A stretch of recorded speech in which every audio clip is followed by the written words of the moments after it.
Hi friends, this time I'm about to head out on a bike ride as opposed to just getting back. Before I do, I want to talk today about something that an old friend of mine taught me, and that is the concept of the three-legged stool. He was one of those old, ripped grandpa kind of guys. Like, I knew him in his 60s, but he could have been in his 40s, or in terms of how he looked, or in his 20s in terms of his energy and vitality. Really strong for his age, really young looking for his age, really an inspiring person. And he had a simple system for health and wellness, and he called it the three-legged stool. I think I've heard, since I've learned this from him, I think I've seen it other places too, but it's so dang useful. So a stool that has three legs has just enough legs to stand up, and if you remove one of them, then the stool falls over. So his point in calling it that was that you need these three things for health and wellness, to have powerful health and wellness. And the three things are the way that you eat, the way that you think, and the way that you move your body. Just the basics, fundamental things that keep you in balance and keep you stable, right? I love the metaphor. And I've thought about it for a long time, and generally, I think the eating part includes basically anything you consume physically.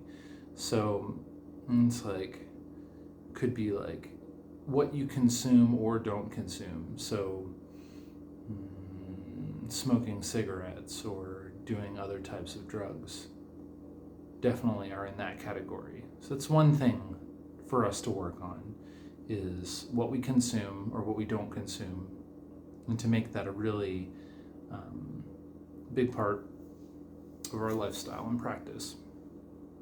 So for me, of course, I believe that the healthiest diet you can eat for almost everyone is a vegan diet, and especially a vegan diet that's based in lots of carbohydrates. I'm not a believer in low carbohydrate diets or high fat diets.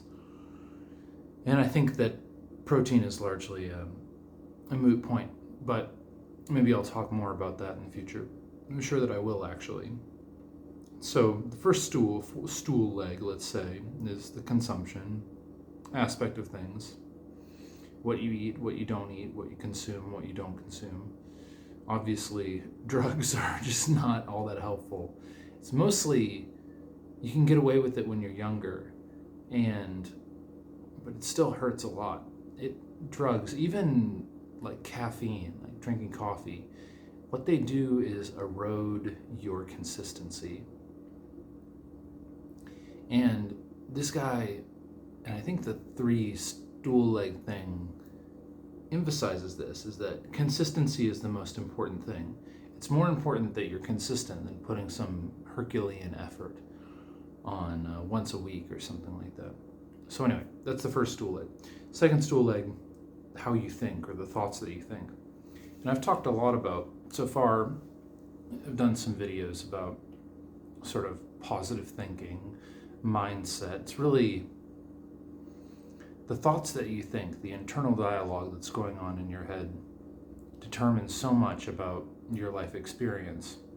And some people are fantastically physically healthy, but are a complete nutcase otherwise. And I would never want that for myself. I wouldn't consider that health and wellness. So for me, equally as important as what you eat and consume is the thoughts that you think.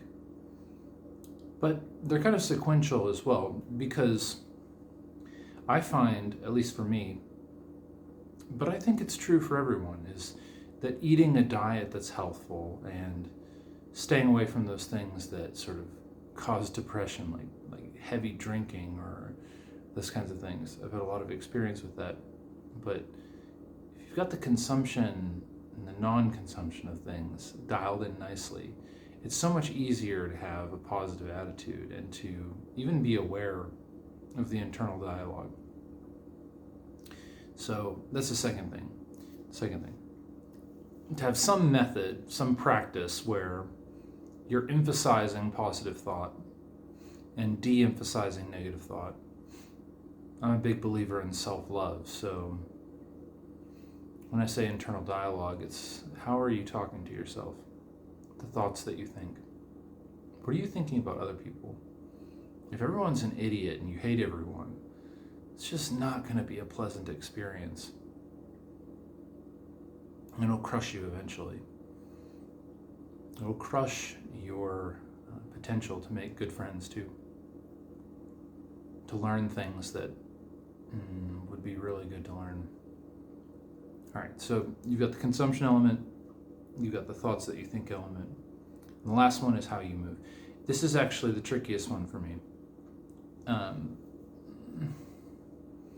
As a personality type, I suppose you could say, as a type of person, I'm not extremely grounded in my body. I'm more mental, emotional, those kinds of things. Reading, writing, being an intellectual, that stuff comes very easily for me. But physically moving the body is so important. And I think for this third thing, it's really to find something that you love to do physically with your body, whether it's dancing, yoga, martial arts, playing baseball, soccer. For me, it's cycling. That's what I love to do in terms of moving my body. I find it to be the easiest, low impact, most enjoyable. It's great. I love it. But I also enjoy other things. I love martial arts. I love doing that. And if I had all of my time, if I didn't have to work, for instance, let's say, at this point, then I'd probably be doing martial arts classes 3 to 5 times a week. And I enjoy other things too. I like swimming a fair bit. In the past, I was a cross-country runner, like in high school and stuff, so I enjoy running. Mostly slow, long distance is kind of my thing, but cycling is what I do. And this gentleman who mentioned the 3-legged stool, he wasn't big on pushing yourself really hard.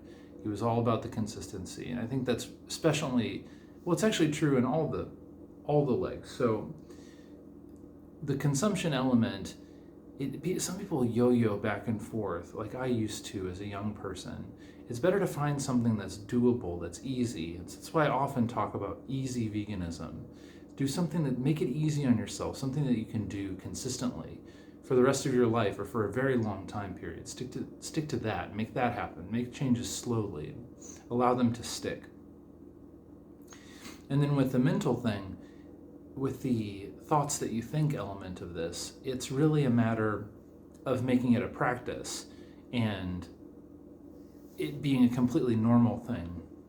Whatever strategy, strategies, like whether it's like self-love or internal monitoring, meditation, affirmations, whatever. There's a bunch of good techniques and they can all be combined, of course. But it's about making them a practice and actually doing it hundreds and hundreds of times so that it becomes part of who you are. It's a consistency again. And then with the physical element of things, it's consistent training that I've seen really bring results for myself and for other people. Myself in the past more so. I'm getting my fitness back up, to be honest, at this point. But consistency is the point. And if you hit these 3 things on a daily, weekly, monthly basis, you're going to have such an incredible level of health relative to people your age with similar genetics, etc. It's really, I think, the key to getting this right. And there's only 3 things to do. There's only 3 things to think about to really make this thing balance perfectly. Anyway, hope you enjoy that. I hope it's helpful. And I got to get out there and go for a bike ride because I'm really looking forward to it. Hope you guys have a great day. I'll see you next time.